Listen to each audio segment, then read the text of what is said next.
before you give a speech, Brian is one of the OGs. He's been around, what were you, like the 6th or 7th affiliate? 6 in the U.S., yeah. Something like that. And now there's 40-something. And, the first couple affiliates, back in those days, man, I didn't know what I was doing. I didn't even think about having affiliates. I was like, how do you do that? I remember George Giorgio said he had 12 affiliates. I'm like, how do you have 12 schools?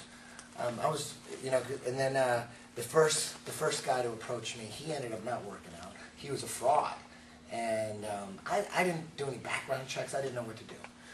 I just thought, okay, you want to affiliate, you want to be part of the 10th Planet, you want to 10th Planet satellite, let's do it. So I learned as I went on, and not all affiliates survive.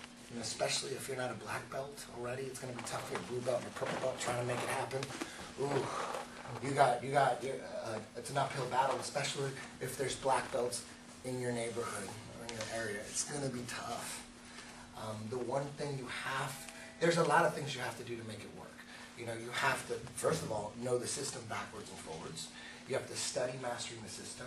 That mastering the system is something that I put out for everybody, not just the instructors, not just for online students, for everybody. It's for HQ students, for everyone, to keep everyone on the same page. If you want to progress in the system, you have to study. How are you going to learn anything without studying? It's there for you. It's as cheap as I can go. It's $4.99 a month. I couldn't go any cheaper. There's people out there that are charging $25 a month, and that's fair. For all these killing techniques, it's all I can do. I just wanted to make it as cheap as possible so that everyone can afford it. If you live at your mom's house and don't have a job, you can still afford it. So you have to know the system. And again, if you're not a black belt, if you're a blue belt or a purple belt, you have to compete. Because a lot of times, when you're a black belt, you don't have to compete no more. If you have a black belt, people come in, take your classes. As long as you're a black belt, you don't even have to compete anymore. Many black belts don't compete. They're just focused on teaching, right? But if you're a blue belt or a purple belt or a brown belt, you have to compete. You have to do what those black belts aren't doing in order to stay in the game. So at least your students will go, well, my instructor's a purple belt, but at least he's competing. Your instructor's a black belt, he don't even compete. You know what I mean? So, that Brian's done everything. Brian knows the system backwards and forward. He studies mastering the system. He's on the forum, he's on the website, making his presence known, participating, showing that he's a team player, and it's about the team. He's participating in threads, and we're all coming together and mingling. If you're running an affiliate and you're not on the forum, man, that's like, what exactly is the goal here? You're not trying to mingle with the family. You've got to be part of the association. So there's a couple affiliates out there that don't participate on the forum as much as I'd like, but hopefully they make up for it in competition. Because if you're out there competing your ass off, then you don't have time for the internet. I understand. Those guys understand. They're competing their ass off. Maybe they don't have time to get on the internet and mingle with the family. But Brian does it all. Competing. How old are you now? 29? Yeah, plus 31 here. So you're 50, right? Yeah. He's 50. He's still competing. He's on the forum every day, mingling with the family, showing that he appreciates the team. 10th Planet is a team. He knows the system backwards and forwards. And he's bringing up, most importantly, most important of all, is he's bringing up killers. 10th Planet Yuma as a team is no joke. Look, really, if you look at it, Kelvin Gastelum, he's like the highest rising 10th Planet player in the whole association. He's gotten the furthest. And I don't know if he did jiu-jitsu before Brian, I'm not too sure. But man, that's huge.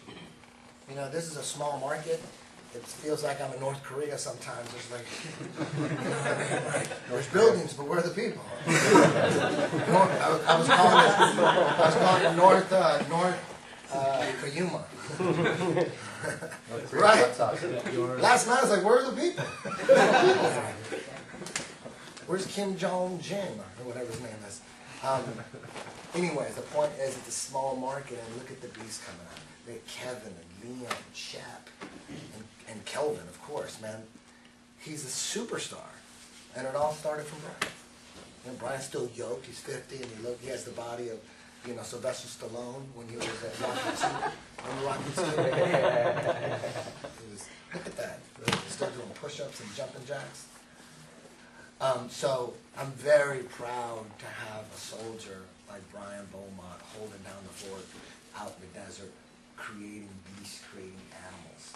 And, you know, this is just the beginning of 10th Planet. We are a small, tiny little speck in jiu-jitsu. Compared to Gracie Baja and Alliance, those guys are tremendous. You know, and they're running the IBJJF tournaments. Those things are big. It's like the Empire. It's like the Death Star or something. You know, it's huge. We're tiny. This is just the beginning. And we're already getting under their skin. We're already making noise. You know what I'm saying? So we're microscopic, and we're still a thorn in their side.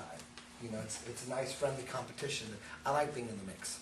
You know, if we had the firepower and the money, like the Gracie Baja has, that kind of power, whoa.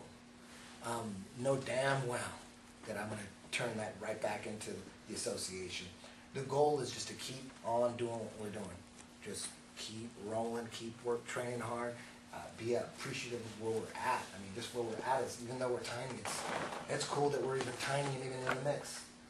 You know, because this is just the beginning for me. You know, ultimately, we're going to have black belts running all the schools.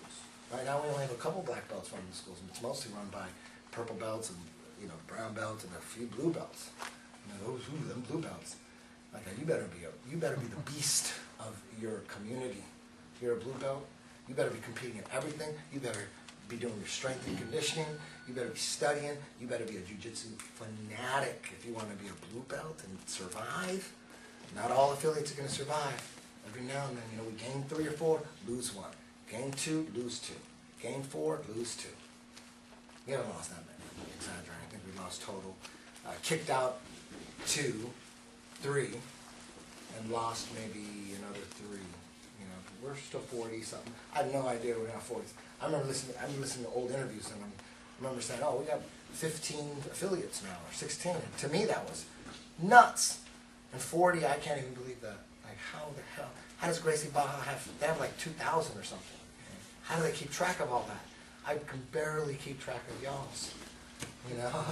So, but again, I'm very proud to have head instructors like Brian.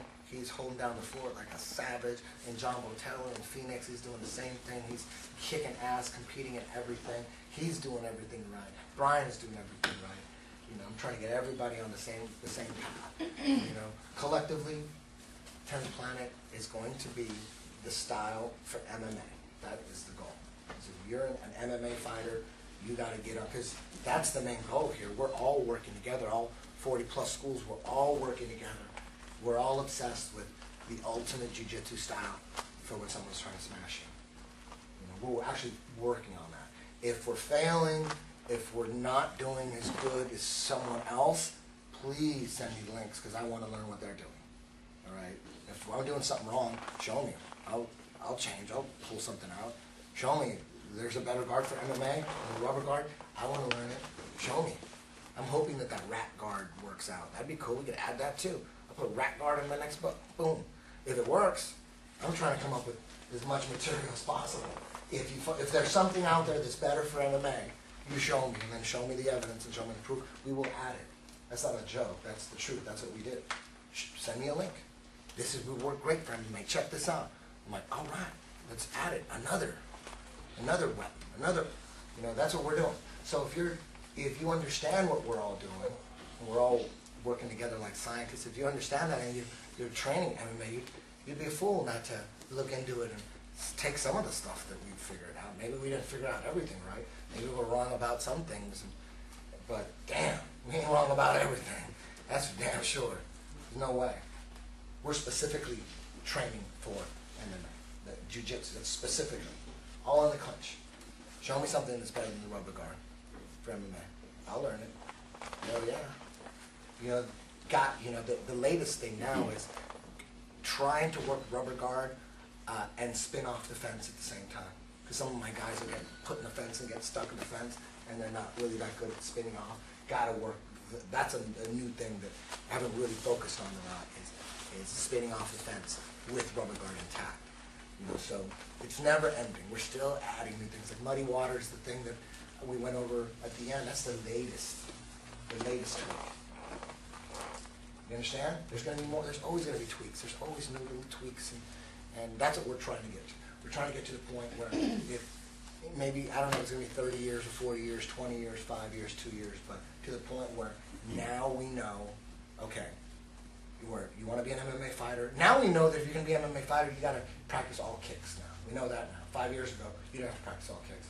That wasn't a part of practice where you were working on your turning side kick or your wheel kicks. But now if your MMA coach is saying don't throw wheel kicks or don't throw spinning back kicks, you know he's old school. That's old school. Now we know where are we going to practice the spinning kicks too, because that's huge. Those are fight enders. You're not gonna, even when you throw this wheel kick and it misses, now your opponent's worried about it now. Now he's worried about it. Like, damn, this dude's throwing all that shit. Now he's like he's got to worry about it. You know, when you fight against dudes that throw those kicks like Dennis Seaver, you specifically train. Now you got to spend time training where the guy's got to keep throwing them. So now, you know, even though you're not landing it, the guy's spending time trying to stop it. See how that helped you? You know what I mean? So now, same thing with all the stuff that we're coming up with the 10th Planet. Ultimately, if you're not working some kind of like rubber guard defense or even just basic rubber guard path, you're going to be old school. That's old school. Your jiu-jitsu coach is telling you not to do it. You know, it's like 2022, and your jiu-jitsu coach saying, oh no, that don't work. That dude's going to get cut. He's going to be like those UFC fighters that are gone, that are old school, they won't learn anything. You know, they're retiring because they think they're too old, but it's not really because they're too old, it's because they just didn't evolve. A lot of those guys, a lot of guys in great shape that are retiring, are in tremendous shape. Like, how are you retiring? They just didn't want to learn the new stuff. You know, that happens. Not only the fighters are going to be gone, the old school ones, but the old school trainers, the old school jiu-jitsu coaches, they're going to be gone. You know, that's why there's such a resistance to rubber guard, is because these jiu-jitsu coaches, they don't want to have to learn it. They're like, it's so much easier for them. If they're running their school, they got 35 MMA coaches or students, and their law is, don't worry about that rubber guard stuff, that doesn't work, blah, blah, blah, blah. It's cool, they still got a job. But once it gets to the point where they can't say that no more, they're either going to have to learn it or they're going to get cut. They're going to get sit down by the head coach and go, man, we're going to start bringing in these other guys. You can still work with the guys, but we're going to start bringing in some rubber guard dudes to help out the guys. Is that cool? That's going to happen. Because that's already happening with striking coaches. If you're a striking coach and you're old school, like, all you need is boxing. That's all you need. You know, we're going to bring in some guys. We're going to show them some kicks. Now, you have to. Like, you know what I mean? Everyone's like, nowadays, like Conor McGregor, just throwing side kicks and wheel kicks. Like, it's nothing. Like, you're not practicing that. Come on. You got to go with it. Same thing with the grappling. The grappling is just a little bit behind. That's all, but it's all going to be the same thing. In the long run, all the kung fu kicks, all the karate kicks, all the taekwondo kicks, all that stuff is going to be part of MMA training. It's all coming back. And in jiu-jitsu, everything that we've done is going to have to be included. You know, all the twister stuff, you're already seeing it in MMA. You know, it takes a while to learn it. It's a long process, and there's still that resistance. Each jiu-jitsu coach at every MMA school, all of them that don't know rubber guard, they're all rooting against it. It'd be easier for them if it just failed. It doesn't work, so it just faded away. Because then they wouldn't have to learn it. Then they still got their job. They don't want to have to learn it, especially if they don't got flexibility. They're like, first I got to get my flexibility together, then I got to learn this crazy shit. I hope that shit don't work. And they're saying everything they can to try to shut it down. No, it don't work. You don't need that. If you're on your back, you're losing. All the crazy stuff they always say. But you can keep talking. You know, the dam is cracking, splintering. You're gonna have to learn. Unless there's something better. Again, if there's something better, please show me. I want to learn it because I want to teach my MMA students the best stuff. You understand? Brian Beaumont, ladies and gentlemen.